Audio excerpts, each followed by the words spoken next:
بسم اللہ الرحمن الرحیم۔ السلام علیکم ورحمۃ اللہ وبرکاتہ۔ ایک صاحب نبی کریم صلی اللہ علیہ وسلم کی خدمت میں حاضر ہوئے اور عرض کیا کہ میرا بھائی پیٹ کی تکلیف میں مبتلا ہے۔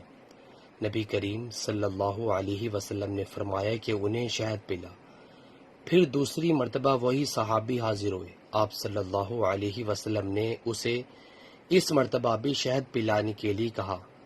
وہ پھر تیسری مرتبہ آیا اور عرض کیا کہ حکم کے مطابق میں نے عمل کیا لیکن شفا نہیں ہوئی۔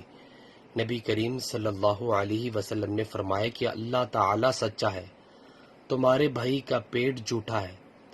انہیں پھر شہد پلا، چنانچہ انہوں نے شہد پھر پلایا اور اسی سے وہ تندرست ہو گیا۔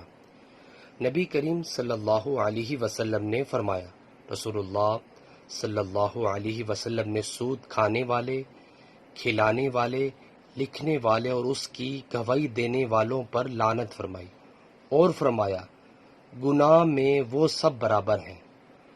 نبی کریم صلی اللہ علیہ وسلم نے فرمایا، اللہ کی راہ میں خیمہ دینا، اللہ کی راہ میں خادم عنایت کرنا اور اللہ کی راہ میں اچھی سواری پیش کرنا سب سے افضل صدقہ ہے۔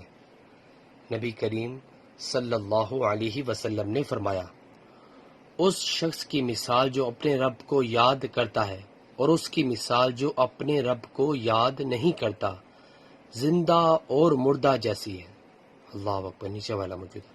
سو ویورز، اللہ تعالیٰ سے دعا ہے کہ اللہ تعالیٰ ہمیں بھی اپنی زندگی کو اسلام کے مطابق بسر کرنے کی توفیق عطا فرمائے اور ہمیں اللہ تعالیٰ 5 وقت تکبیر اولیٰ سے نماز پڑھنے کی بھی توفیق عطا فرمائے۔ ویڈیو کو شیئر کریں۔ جزاک اللہ۔ السلام علیکم ورحمۃ اللہ وبرکاتہ۔